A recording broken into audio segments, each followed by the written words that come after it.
अस्सलामुअलैकुम। आज का हमारा टॉपिक है solution of two dimension wave equation in polar coordinates.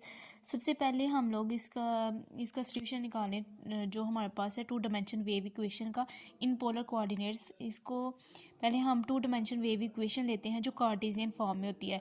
वो हमारे पास होती है partial square U over partial X square plus partial square U over partial Y square is equal है 1/c² partial square U over partial T square.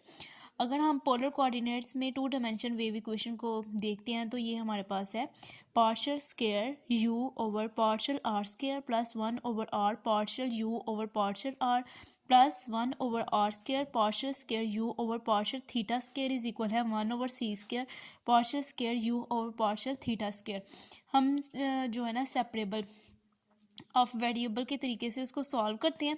जो हमारे पास U R theta and T है, तो R of R theta of theta T of T, ये हम separable of variable के तरीके से इसको सॉल्यूशन निकाल रहे हैं। ये हमारे पास two dimension wave equation in polar जो हमारे पास पोलर फॉर्म थी ये वाली थी, और अब हम इसका सॉल्यूशन निकाल रहे हैं।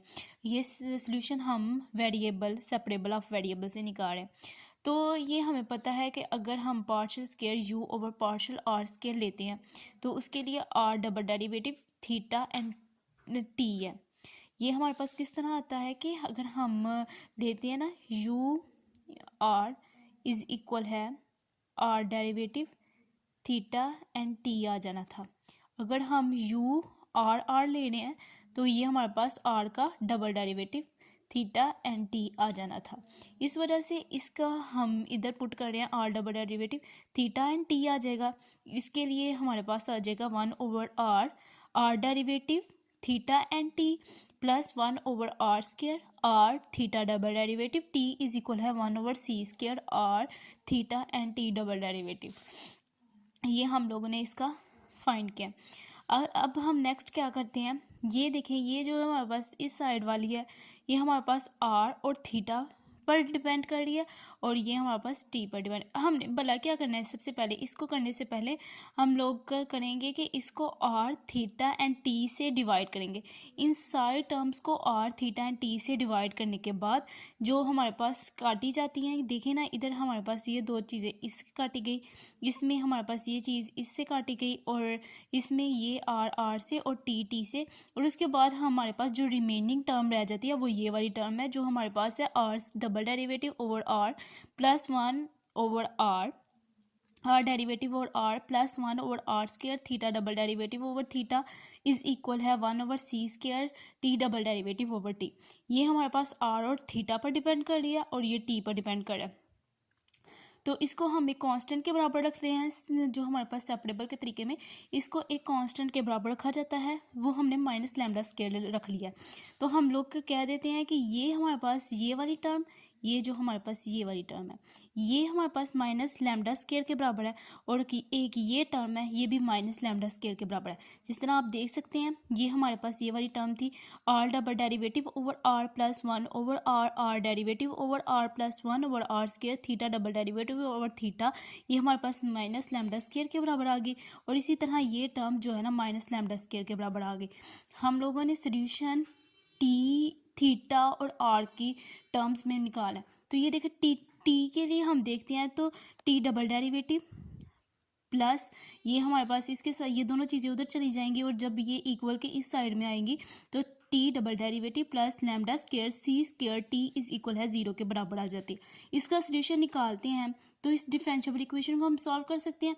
उसके मुताबिक ये हमारे पास सोल्यूशन आना है, टी हमारे पास क्या बराबर होगा a1 cos lambda C T, ये टी है, और ये हमारे पास b1 sine lambda C T के बराबर आ, टी के लिए हमारे पास सोल्यूशन फाइंड हो गया। अब हम लोग ये जो इस चीज़ है इसको सॉल्व करते हैं। हम लोग करते हैं कि ये हमारे पास जो टर्म है theta double derivative over theta, इसको इक्वल के उस तरफ ले जाते हैं। ठीक है, अगर हम इसको ये कह देते हैं कि ये हमारे पास lambda square R square equal के इस तरफ आ गया और ये उस तरफ चले गए हैं, तो हम इन दोनों टर्म्स को एक म्यू स्क्वायर के बराबर रख लेते हैं। अब म्यू स्क्वायर जैसे हमने ऊपर लैम्डा स्क्वायर के बराबर रखा था, इसी तरह इसमें भी वही केस जो है ना, हम लोगों ने वही कंडीशंस को यूज़ करते हुए म्यू स्क्वायर से इक्वल के उस तरफ रखा है कांस्टेंट। जो है ना हमारे पास ये टर्म, ये भी इसी तरह म्यू के इक्वल है, और इसी तरह ये हमारे पास ये जो टर्म है ये भी म्यू स्क्वायर के इक्वल है। अगर हम minus theta double derivative over theta is equal है म्यू स्क्वायर, और अगर हम थीटा डबल डेरिवेटिव लेते हैं और इसको दोनों को लेके जाते हैं, ये म्यू स्क्वायर थीटा, ठीक है, प्लस में आ जाता है mu square theta is equal है 0। ये हमारे पास इसको इस डिफरेंशिएबल इक्वेशन को सॉल्व करेंगे तो थीटा किस तरह आएगा, a2 cos mu theta plus b2 sine mu theta. अब देखें ऊपर हम लोगों ने t को भी निकाल लिया, इसी तरह थीटा के लिए भी सोल्यूशन निकल आया। अब r रह गया।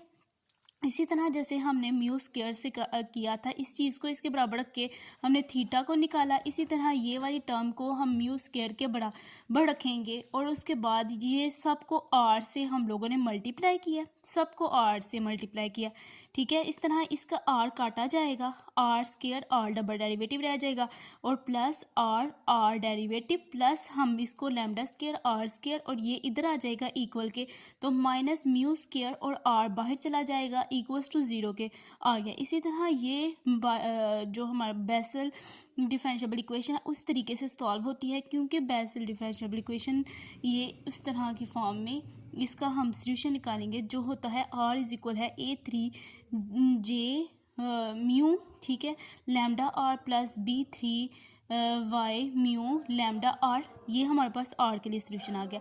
उसके बाद ये हमारे पास जो चीज़ है U R theta and T, R theta और टी के सोल्यूशन के जो है ना प्रोडक्ट के बराबर है। इस तरह टी का हम लोगों ने जो सोल्यूशन निकाला था a1 cos lambda C T plus b1 sine lambda C T, इसको लिखेंगे, और इसी तरह ये जो हमारे पास थीटा के लिए सोल्यूशन निकला है, और इसी तरह आर के लिए जो हमारे पास सोल्यूशन निकला है, इन सब को हम प्रोडक्ट की फॉर्म में लिख दिया है। और उसके बाद जो है ना फ्रॉम फिज़िकल कंडीशन जो हमारे पास कंसिड्रेशन है, from physical consideration this solution is periodic with period 2 pi in the variable theta. तो हम लेगा म्यू को n के बराबर रख लेते हैं, जिसमें n हमारे पास है 1 2 एंड सो ऑन के बराबर। तो इसी तरह हम लोग जब इसको मज़ीद आगे लिखेंगे ना, तो इसमें ना ये जो म्यू है इसकी जगह हम लोग n लिख देंगे, बस ये चेंजिंग आएगी। और उसके बाद हम कह देंगे ये जो हमारे पास a1 है, a2 a3, ये जो जितने भी हैं a1 b1 a2 b2 a3 b3, ये हमारे पास आर्बिट्रेरी कांस्टेंट्स हैं। होप सो आपको ये वीडियो पसंद आए और इसमें आपको हेल्प हो तो इस चैनल को सब्सक्राइब करें।